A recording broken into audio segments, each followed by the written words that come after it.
look, the furthest building to the right is part of Hyde Park. And if you go to the center, there is a power station. And that's right on the edge of Illinois and Indiana. You can see some of the buildings are a little bit of the skyline of Gary, Indiana. That particular area is where Brock really started in his organizing with the faith community, with the grassroots organizing and some of the activists in the area. So he's never too far from his roots when you think about it. This is the closest I've been home in 5 days. I was thinking about making a break for it. Get on the Skyway, I'm home, and I'm in South Shore in like half an hour. But we've got some work to do right here.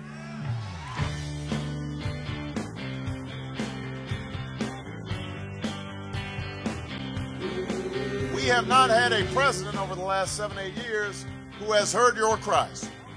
We haven't had a president who's been focused on your issues. I will spend every day in the White House thinking about you, listening to you, understanding the struggles you're going through. The economy in Indiana is getting really bad. We have crime going up.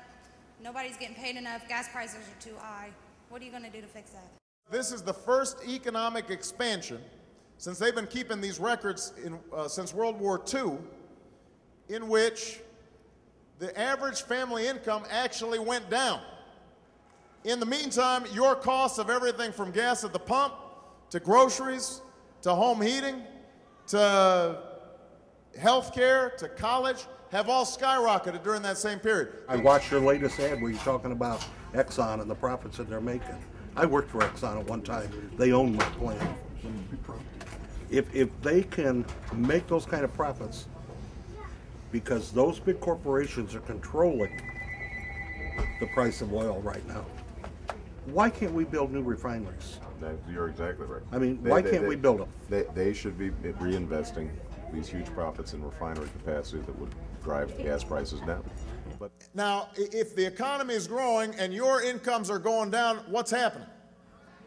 It means that somebody's making out like a bandit. It means that corporate profits went up. It means that millionaires were becoming billionaires. their voices are heard a lot more than your voices are heard in Washington. And that's why I always say in this election, we can't just change parties. We've got to change how politics is done. I wasn't led to working people because of politics. I got into politics because of working people. I want to repeat that. I didn't come to working families and their concerns because of politics. I came into politics because of working people and their concerns, trying to give people a chance at their piece of the American dream. And Rushville and Rush County, where I come from, is very big Republican. And I have had so many people call me or email me or stop me at the grocery store and say, I'm so excited for you to have this chance. I've been a Republican all my life. I cannot vote for John McCain. I'm voting for Barack Obama. There you go. You're reaching across a lot of lines, and I think it's really making an impact. It's wonderful to see the changes that are going on out there. It's not about the candidate so much as it is sort of what happens around him or her. We've seen record turnout, record registration, young people coming out like never before. People are paying attention, and people are engaged, and people are interested in politics again because they know it's going to make a difference in their lives. So I'm confident that when the nominee is settled, that we will have a vigorous debate with John McCain. And I respect John McCain. He is a genuine American hero. But when he talks about keeping a U.S. presence in Iraq for 100 years, when he talks about continuing the Bush tax cuts for the wealthiest Americans, maintaining the same economic policies that have not worked for the American people, then he is talking about the politics of the past. We are about the politics of the future. We are the party of tomorrow. That's what this contest will be about. And if you are willing to vote for me and work with me and organize with me, we won't just win Indiana, we'll win the general election, and you and I together, we'll change the country and we'll change the world.